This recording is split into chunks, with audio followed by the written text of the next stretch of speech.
Fala galera, tudo bem com vocês? Eu sou o João, sejam muito bem-vindos ao canal Desafios de Clio e no vídeo de hoje a gente vai falar um pouquinho sobre o imperialismo europeu no continente asiático e a gente vai trabalhar com 3 casos emblemáticos, que é o caso da Índia, da China e do Japão. Vem com a gente! E se você não conhece o nosso canal, seja muito bem-vindo.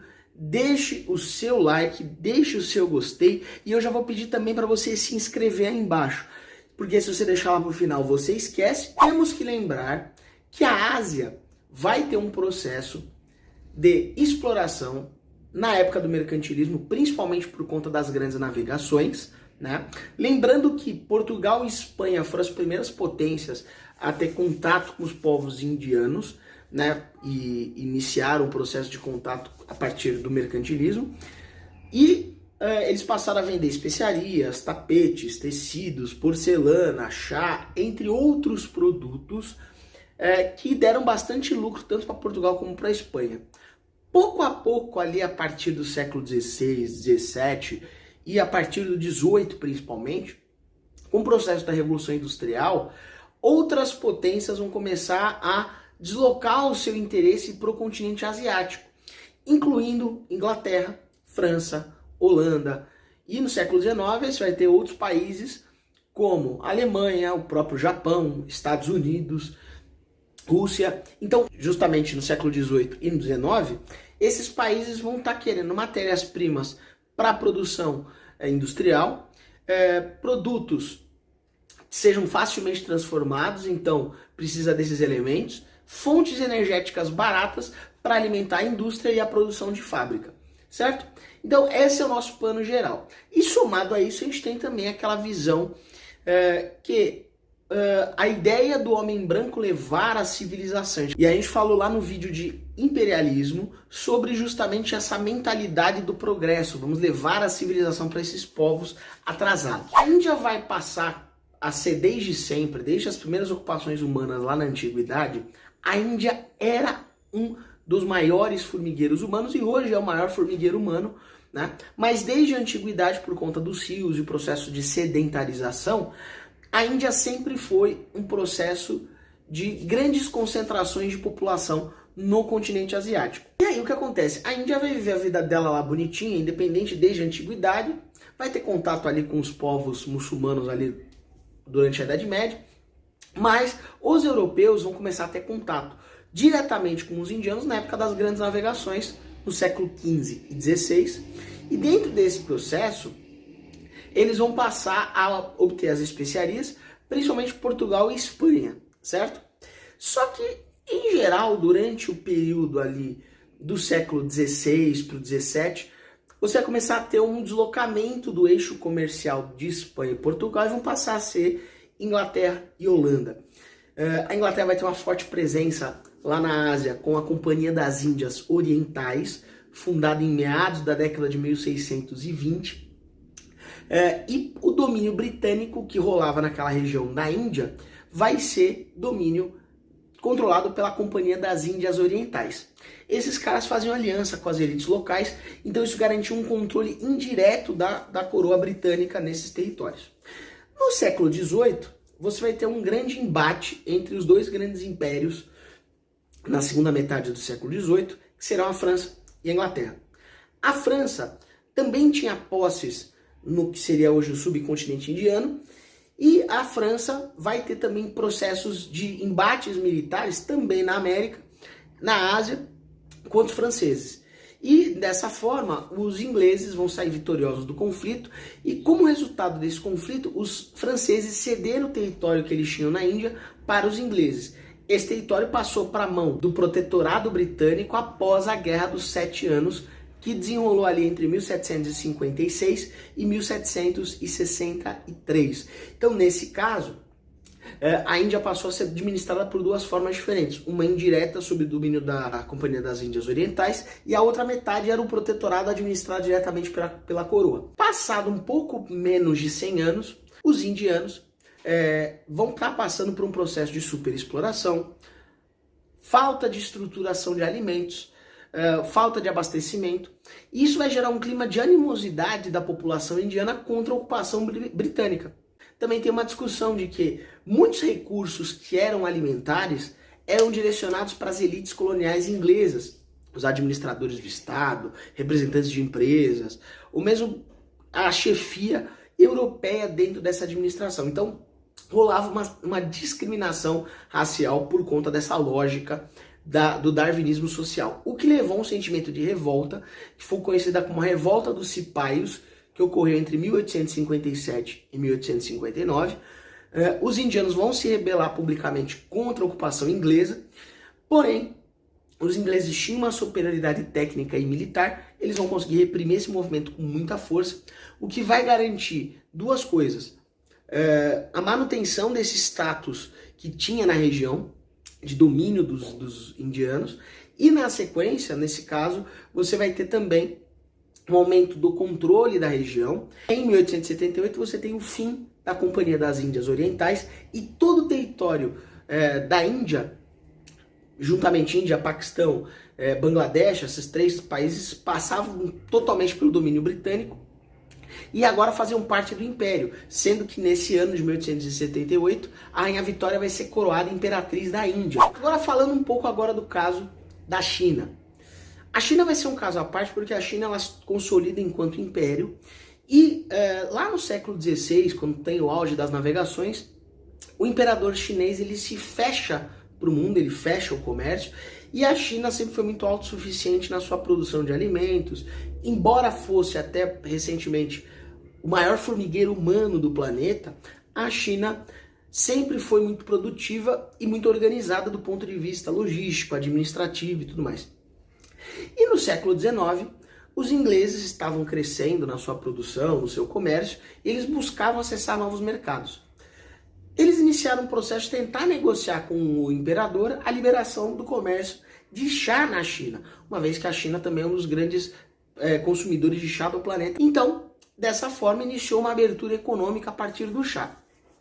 Mas logo, os comerciantes ingleses começaram a vender ópio. Ópio é uma droga, um alucinógeno produzido a partir da papoula, só que ele é um alucinógeno que deixa a pessoa num estado vegetativo de transe e ele acaba ficando completamente letárgico e dependente desse alucinógeno. Durante aí, o início do século XIX, muitas pessoas começaram a ficar dependentes de ópio na China e o que acontece? O povo chinês passou a ficar dependente desse produto e o imperador, percebendo tudo isso que estava acontecendo, falou para os ingleses: a gente não quer mais o ópio, os outros produtos a gente pode até comercializar, mas a gente quer que você pare de mandar ópio, porque os chineses estão sofrendo, tem toda essa questão da vergonha para a família e tudo mais, não queremos mais ópio. Os ingleses ignoraram e continuaram mandando ópio do mesmo jeito. E isso levou o imperador a ficar meio emputecido da vida e simplesmente, lá no porto de Cantão, em 1839, eles vão queimar cerca de 20 mil caixas de ópio em sinal de que não queriam mais ópio dentro do seu país. Essa foi a fagulha para os ingleses declararem guerra ao Império Chinês. Durante 3 anos aproximadamente vai rolar a chamada Guerra do Ópio, que vai ter como resultado a derrota do Império Chinês. Mais do que a derrota do Império Chinês, vai ser o primeiro de uma série de tratados do século XIX que vão ser chamados de tratados desiguais. Esses tratados desiguais recebem esse nome. Por quê? Isso vai dar prioridade para o europeu vencedor desses processos, certo? Então, nesse caso, foi o Tratado de Nanquim que inicia esse processo. O Tratado de Nanquim estabelecia que a China ia ceder 5 portos para a Inglaterra, entre a livre administração, a entrada de produtos, e Hong Kong passaria a ser a administração direta da China. Detalhe extremamente importante, isso só vai ser devolvido nos anos 1990, de volta para a posse chinesa, ainda com status especial. Isso vai abrir margem para outros países começarem a reivindicar tratados comerciais. E alguns anos mais tarde, após a assinatura do Tratado de Nanquim, você vai ter aí a revolta de Taiping. Vai ter uma série de pessoas ligadas a correntes religiosas ali da China, do taoísmo e assim por diante, que vão ser contrários a toda essa facilidade que os estrangeiros tinham no país.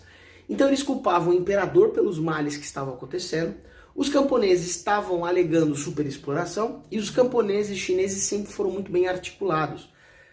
E ao mesmo tempo eles se juntaram, tanto esses grupos religiosos com os camponeses, e passaram a criticar abertamente o imperador e iniciaram o processo de rebelião, exigindo também a saída dos estrangeiros.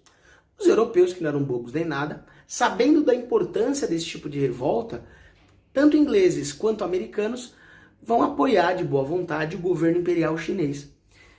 E o que acontece? O governo imperial vence os rebeldes em 1864 e isso abre margem para novas concessões para americanos, para ingleses e assim por diante. Logo depois, na década de 1860, inicia um longo processo de desmoralização do imperador e, ao mesmo tempo, uma série de potências vão começar a enviar forças para ocupar o território porque eles queriam explorar aquela mão de obra de milhões de pessoas que estavam disponíveis para eles explorarem. Então, você vai ter depois a Segunda Guerra do Ópio, você vai ter uma série de territórios que serão ocupados por potências estrangeiras, então pensa aí, França, Alemanha, Rússia, o próprio Japão, que a gente vai falar agora na sequência, foram potências que ocuparam partes da China e conseguiram explorar o povo chinês dessa forma. Então, de certa forma, a população como um todo chinesa repudiava totalmente a ocupação estrangeira. E um dos ápices, né, dessas revoltas contra a ocupação estrangeira será a revolta dos Boxers no final do século XIX, que você vai ter uma série de monges de artes marciais e lutadores de artes marciais vão lutar com os guerreiros da mão nua, vão lutar contra homens armados com armas de fogo. Então foi um verdadeiro massacre. Os Boxers foram eliminados e isso mantém essa lógica, né? A dinastia foi mantida durante todo o período de ocupação chinesa até o início do século XX, e a China passou a ser explorada dessa forma com uso de mão de obra barata e extração de matérias-primas. Vamos lá então, caso do Japão. O Japão tem um início muito parecido com a China, porque durante muito tempo, após o contato com os portugueses no século XVI, os japoneses vão se fechar para o mundo, né? Vão ficar fechados, não querem saber de conversa.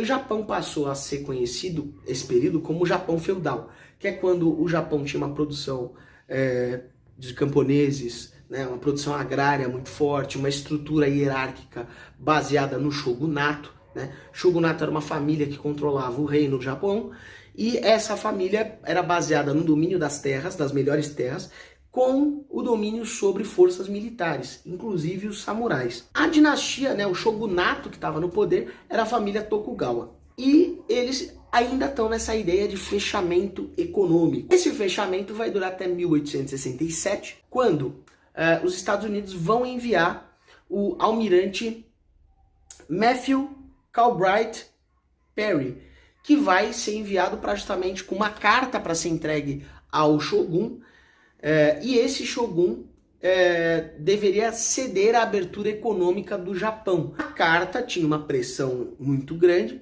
O Tokugawa Yoshinobu, que era o líder do Japão naquele contexto, ele vai abdicar. E quem vai acabar assumindo o poder vai ser a galera de uma outra dinastia chamada Meiji. Quem vai assumir o poder vai ser Meiji Mutsuhito, assumir como imperador, e ele vai iniciar um processo de aproximação com o Ocidente, principalmente com os Estados Unidos, o que vai levar a um processo de abertura econômica, comercial. O Japão vai iniciar o seu processo de industrialização no século XIX e vai passar por um salto muito grande com reformas, aproveitamento da mão de obra que eles tinham lá dentro. E o Japão vai passar por um processo inteiro de modernização econômica, industrial, cultural e tudo mais. E essa vai ser chamada de Era Meiji. Por quê?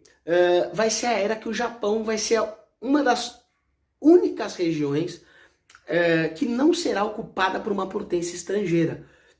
O Japão vai passar por um processo de ocidentalização, vão iniciar o processo de colocar uma constituição aos moldes liberais, mantendo o imperador, vai passar pelo processo de industrialização. O ensino primário era obrigatório para as pessoas nas escolas, vai ter expansão das indústrias, vai ter a criação do Banco Central japonês, a moeda japonesa que eles usam até hoje, o iene, vai ser criado. Então, nesse ponto, a Era Meiji trouxe uma série de desenvolvimentos para o Japão, porém, isso é um ponto muito importante, o Japão sempre teve uma dificuldade, por conta das suas reservas naturais, com a importação de minérios e fontes de energia. Até hoje o Japão tem essa dificuldade.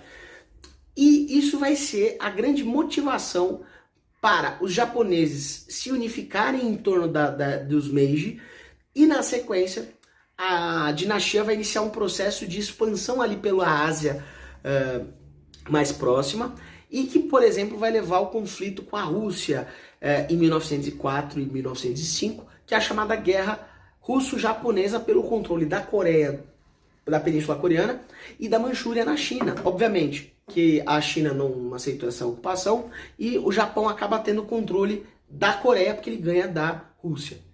Então, vale a pena destacar, o Japão ele encerra, né, essa possibilidade dele ter sido invadido por uma série de potências estrangeiras, porque ele passou a ser a potência asiática que era imperialista, né, que passou por esse processo de domínio e exploração de recursos naturais e das populações que ele encontrava. Se você tiver alguma dúvida, comenta aí embaixo para mim. Lembre-se sempre, dúvidas e desafios, chama a Clio.